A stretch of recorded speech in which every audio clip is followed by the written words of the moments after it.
नमस्कार दोस्तों, हमारे YouTube channel Sanwal classes for Uttarakhand में आप सभी का हार्दिक स्वागत है। दोस्तों, ये हमारी परीक्षा वाणी सीरीज है और इस सीरीज़ में हमने उत्तराखंड के जो परीक्षा वाणी है उसमें हमने इसके जो 5 अध्याय हैं उनको हम पढ़ चुके हैं और आज हम एक नया अध्याय शुरू करने वाले हैं जिसका नाम है उत्तराखंड वन आंदोलन व वन्यजीव। और ये जो हमारी ये परीक्षा वाणी सीरीज है तो इसमें हम जो परीक्षा वाणी में सभी महत्वपूर्ण चीज़ें हैं तो उनको हमने कवर किया है। जो अभ्यर्थी तैयारी कर रहे हैं और उत्तराखंड की परीक्षा वाणी उनसे नहीं पढ़ी जाती, यानी उन्होंने पूरी परीक्षा वाणी नहीं पढ़ी है, तो उनके लिए यह सीरीज काफ़ी महत्वपूर्ण है। बाकी जो जिन्होंने पढ़ रखी है उनके लिए रिवीजन टाइप में यह वीडियो हो जाएंगी। तो ये है, यह दोनों के लिए यह महत्वपूर्ण होने वाली हैं। तो आइए प्रारंभ करते हैं। उत्तराखंड वन आंदोलन व वन्यजीव, यह अध्याय 6 है। तो इसमें सबसे पहले है कि राष्ट्रीय वन नीति 1998। तो यहाँ पर वर्तमान में राष्ट्रीय वन नीति 1998 लागू है और इसके तहत यह जो वन नीति बनाई गई थी, इसके तहत देश के 33% भाग पर क्या है, वन होना आवश्यक है। और पर्वतीय भागों की बात करें तो कुल 7% भाग पर, पर्वतीय क्षेत्रों में 7% भाग पर वन होने अनिवार्य है। और मैदानी भागों की बात करें तो 25% भाग पर मैदानी क्षेत्रों में वन होने अनिवार्य हैं। तो राष्ट्रीय वन नीति 1998 के अनुसार देश के कुल भाग के 33% भाग पर वन होने जरूरी हैं और पर्वतीय भागों में 60% और मैदानी भागों में 25% भाग पर वन होने अनिवार्य हैं। जो हाल ही में अभी 17वीं द्विवार्षिक रिपोर्ट जारी हुई है, तो यह रिपोर्ट जारी हुई 13 जनवरी 2021 को और यह रिपोर्ट पर्यावरण, वन एवं जलवायु परिवर्तन मंत्री भूपेंद्र यादव द्वारा जारी की गई। पहला जो सर्वेक्षण जो यह रिपोर्ट है तो 1987 में, और यह रिपोर्ट जो जारी की जाती है तो भारतीय वन सर्वेक्षण द्वारा यह जारी की जाती हैं। तो 1987 में तो पहली ये रिपोर्ट आई थी और उसके बाद लगातार यह है रिपोर्ट का आने का क्रम जारी है और भारतीय वन सर्वेक्षण के द्वारा यह रिपोर्ट जारी की जाती है। द्विवार्षिक रिपोर्ट है, यानी 2 साल में एक बार यह रिपोर्ट आती है। इसके बाद इसमें रिकॉर्डेड वन क्षेत्र की बात करें तो राज्य सरकार द्वारा वन क्षेत्र जो घोषित हो, चाहे वहाँ पर वन हो या ना हो, यानी राज्य सरकार द्वारा जिसको वन क्षेत्र घोषित किया जाता है, संरक्षित वन क्षेत्र या वन क्षेत्र घोषित किया जाता है, संरक्षित नहीं, तो ऐसे क्षेत्रों को रिकॉर्डेड वन क्षेत्र कहा जाता है, भले ही बाद में उन पर वन हो या ना हो। जो वनों का मुख्य सर्वेक्षण किया जाता है इन रिपोर्टों के आधार पर, तो मुख्य रूप से इसमें 3 श्रेणियाँ होती हैं, जिसमें अत्यधिक सघन वन, मध्यम सघन और खुले वन। और इसके अलावा एक अन्य है झाड़ियाँ, यानी स्कर्व क्या है, इनको अलग रखा गया है झाड़ियों को, और मुख्य रूप से 3 श्रेणियों में बांटा गया है। अत्यधिक सघन वन यानी वेरी डेंस फॉरेस्ट, वीडियम, और मध्यम सघन वन, और तीसरा है खुले वन। तो 3 प्रकार की जो श्रेणियाँ बनी हुई है जिन पर यह रिपोर्ट जारी होती है। इसके अलावा जो झाड़ियाँ हैं तो इन पर भी थोड़ा बहुत आंकड़े प्रकाशित किए जाते हैं। उत्तराखंड की बात करें, क्योंकि हम उत्तराखंड की बात करेंगे, तो उत्तराखंड का जो वन क्षेत्र विभाजन है, तो उत्तराखंड का जो वन क्षेत्र है जिसमें सर्वाधिक जो वन प्रतिशत है यह वन विभाग के पास है, यानी कि राज्य का जो वन विभाग है इसमें 70.46% क्या है, वन विभाग के पास है। और राजस्व विभाग की बात करें तो 13.76% क्या है, राजस्व विभाग के पास है। इसके अलावा वन पंचायतों 15.32% क्या है, वन पंचायतों के पास है। और बाकी जो अन्य हैं, जो निजी संस्थाएं हैं, तो उनके अधीन क्या है, ये वन क्षेत्र है।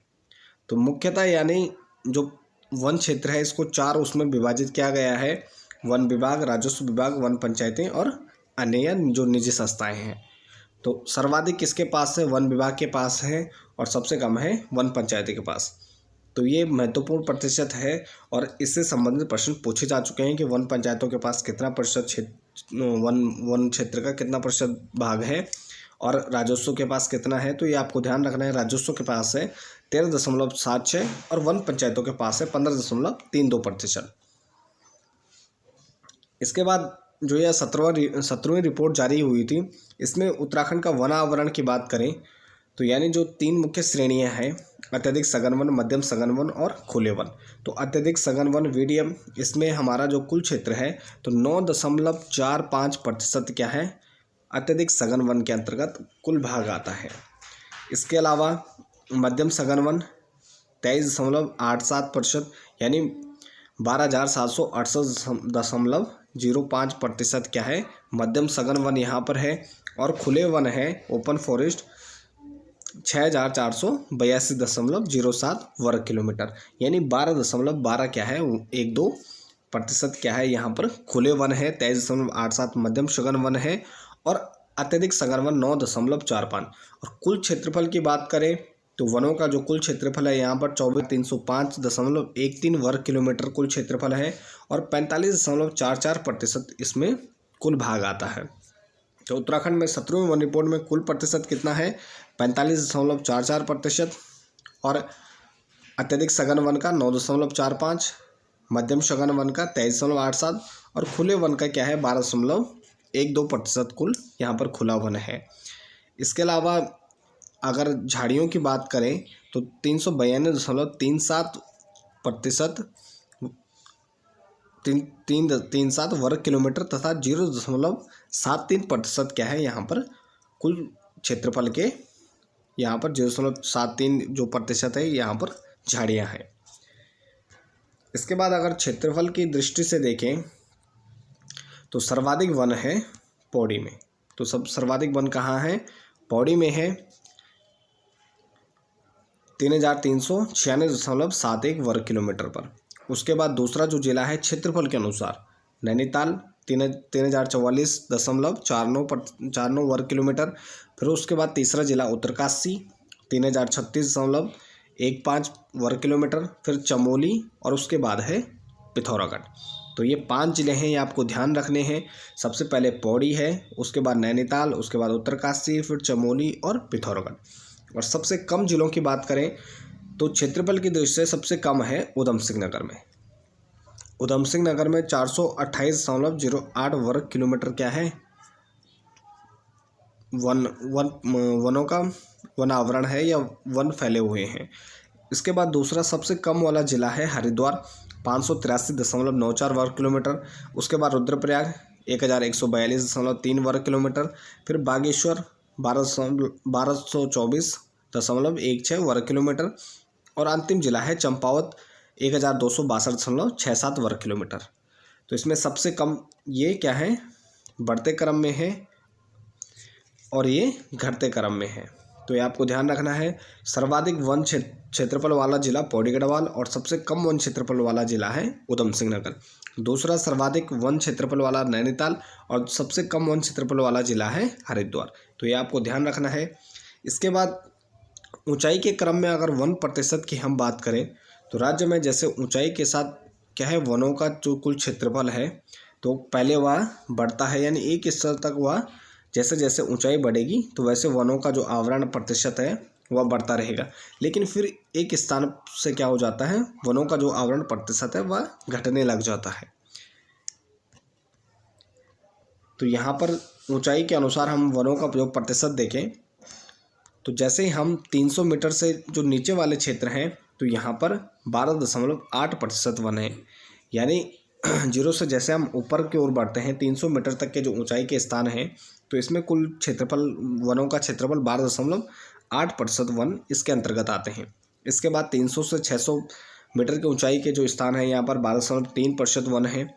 600 से 1200 मीटर की ऊंचाई पर जो स्थान है तो 16.3% वनों का भूभाग इसके अंतर्गत आता है। इसके बाद 1200 से 1800 है तो यहाँ पर 22.3% है। और उसके बाद है 1800 से 3000 मीटर और यहाँ पर सर्वाधिक जो वनों का प्रतिशत का भूभाग है तो 28.8% भूभाग क्या है 1800 से 3000 मीटर तक पाया जाता है। लेकिन उसके बाद जैसे हम 3000 मीटर से अधिक ऊंचाई पर जाते हैं या 3000 मीटर से ऊंचे जो स्थान है तो यहाँ पर कुल वनों का 7.5% वन का भूभाग यहाँ पर पाया जाता है। तो यानी 3000 मीटर तक यह है लगातार जो ऊंचाई जो वनों का प्रतिशत है वह क्या है बढ़ रहा है। लेकिन जैसे हम 3000 से ऊंचाई वाले स्थानों पर जाते हैं तो यहाँ पर फिर क्या है वनों का क्या है प्रतिशत घटने लगता है और 3000 मीटर से अधिक ऊंचाई पर 7.5% कुल वन क्षेत्रफल फैला हुआ है। इसके बाद हम उत्तराखंड में जो वनों के प्रकार की बात करें तो यहाँ पर मुख्यतः 8 प्रकार के वन पाए जाते हैं। तो 8 प्रकार के वन यहाँ पर पाए जाते हैं। पहला है उपोष्ण कटिबंधीय वन, दूसरा है उष्णकटिबंधीय शुष्क वन, तीसरा हमारा उष्णकटिबंधीय आर्द्र पर्जन्य वन, उसके बाद कोणधारी वन, फिर चौथा है पर्वतीय शीतोष्ण वन, उप एल्पाइन तथा एल्पाइन वन, उसके बाद हमारा एल्पाइन झाड़ियाँ तथा घास के मैदान, और अंतिम है हमारा टुंड्रा तुल्य वनस्पतियाँ। तो वन क्या है, यहाँ पर 8 प्रकार के वन पाए जाते हैं। उपोष्णकटिबंधीय वन, उष्णकटिबंधीय शुष्क वन, उष्णकटिबंधीय आर्द्र पतझड़ वन, कोणधारी वन, पर्वतीय शीतोष्ण वन, और उप एल्पाइन तथा एल्पाइन वन, और एल्पाइन झाड़ियाँ तथा घास के मैदान, और लास्ट अंतिम में टुंड्रा तुल्य वनस्पतियाँ। तो इसके बाद इनको समझ लेते हैं।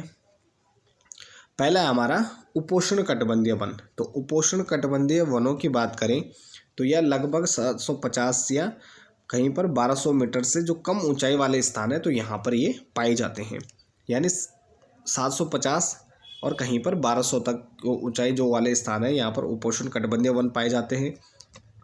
तो लगभग जो उत्तराखंड का पूरा उप हिमालय क्षेत्र है तो वह इसके अंतर्गत आता है। तो 750 से 1200 मीटर क्या है, ये शिवालिक का जो क्षेत्र है, निचला क्षेत्र है, तो यहाँ पर ये पाए जाते हैं। इसका जो प्रमुख वृक्ष है तो यह क्या होता है, साल होता है। तो उपोष्णकटिबंधीय वनों का 750 और कहीं पर 1200, तो उससे कम जो ऊंचाई वाले स्थान है यहाँ पर उपोष्णकटिबंधीय वन पाए जाते हैं। इनका प्रमुख वृक्ष क्या है, साल है, और दक्षिण में 750 मीटर और उत्तरी ढाल में 1200 मीटर की ऊंचाई तक ये पाए जाते हैं। और इसके अन्य वृक्ष क्या है, कंजू, सेमल, हल्दू, खैर, सीसू और बांस। तो ये क्या है, इनके प्रमुख वृक्ष हैं उस उपोष्णकटिबंधीय वनों के। इसके बाद दूसरा हमारा उष्णकटिबंधीय शुष्क वन। तो उष्णकटिबंधीय शुष्क वनों की बात करें तो यह 1500 मीटर से कम ऊंचाई पर पाए जाने वाले वन हैं। तो यानी ये वन क्या है, जो 1500 मीटर से कम ऊंचाई पर पाए जाते हैं, ये कम वर्षा वाले वन होते हैं। और इसमें जो मुख्य प्रजातियों की बात करें तो ढाक, सेमल, गूलर, जामुन और बेर क्या है, यहाँ की मुख्य प्रजातियाँ, इस वनों की मुख्य प्रजातियाँ हैं।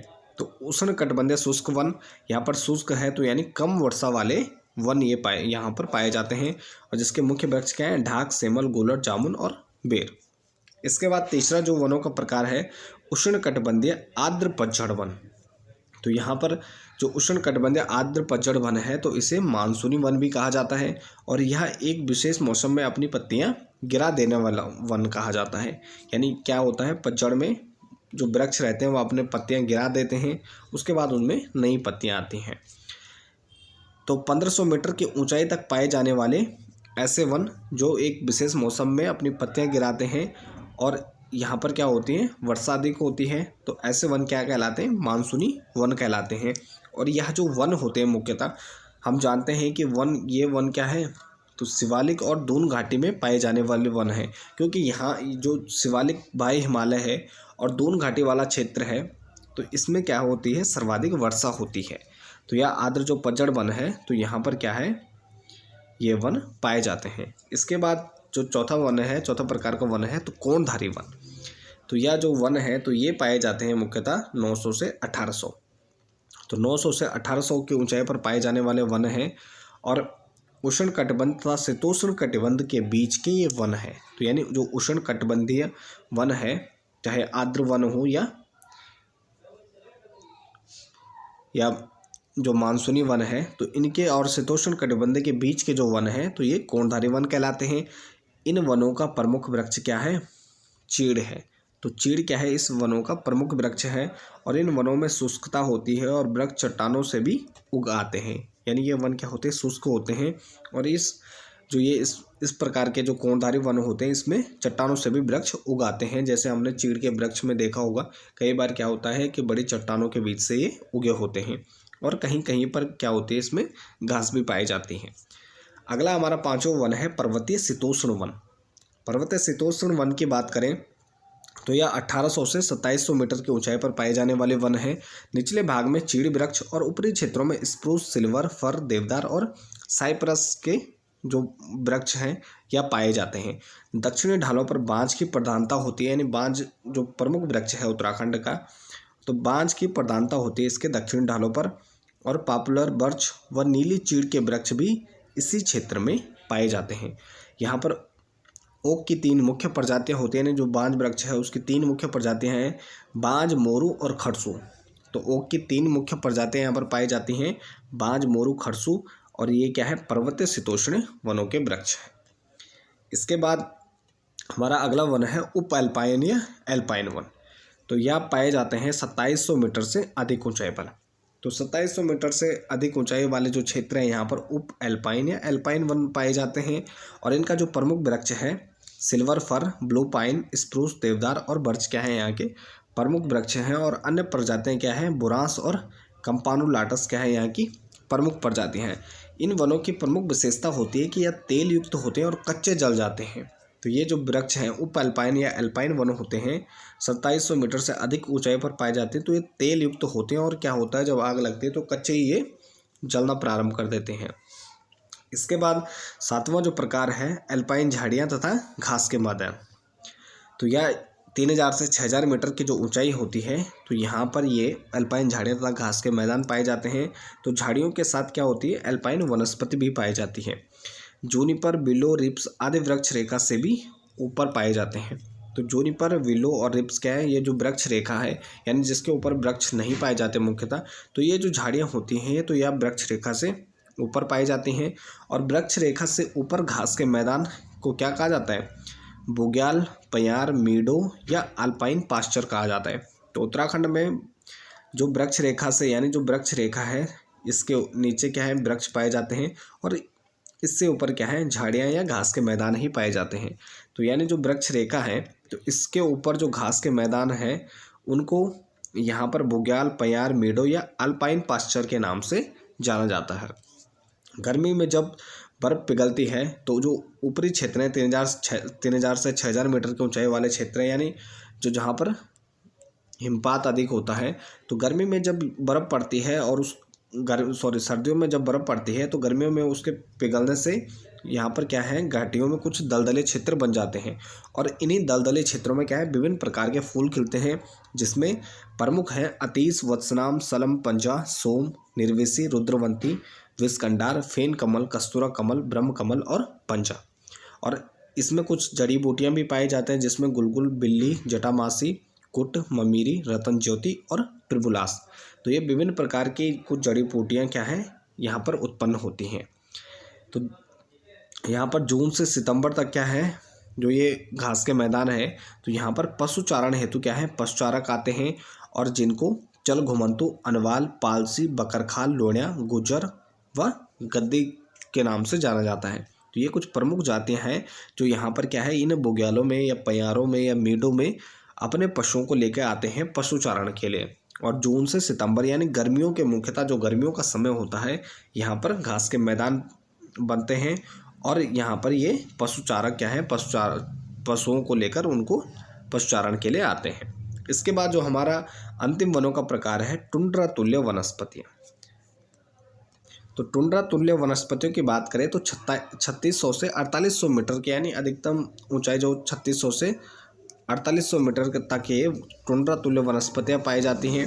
और इसे यहाँ पर प्रमुख जो वनस्पतियाँ होती हैं वो घास, काई या लिचेन होती हैं। तो घास, काई और लिचेन यहाँ पर पाए जाते हैं। तो 3600 से 4800 मीटर मुख्यतः यह बर्फ़ वाला क्षेत्र है। तो यहाँ पर क्या होता है, अधिक ऊंचाई पर सदैव क्या है, बर्फ आच्छादन रहता है, यानी बर्फ़ जमी रहती है। तो इसके बाद हमारे बुग्याल हैं और इसमें बुग्यालों के बाद वनों का प्रशासनिक विभाजन तथा अन्य कई महत्वपूर्ण विषय हैं। तो वीडियो थोड़ा लंबी हो जाएगी, तो इसको हम अगले भाग में देखेंगे। तो इसके साथ ही इस वीडियो को यहीं पर समाप्त करते हैं। बाकी आप बने रहे चैनल के साथ, मिलते हैं नेक्स्ट टॉपिक में एक नेक्स्ट वीडियो के साथ। धन्यवाद।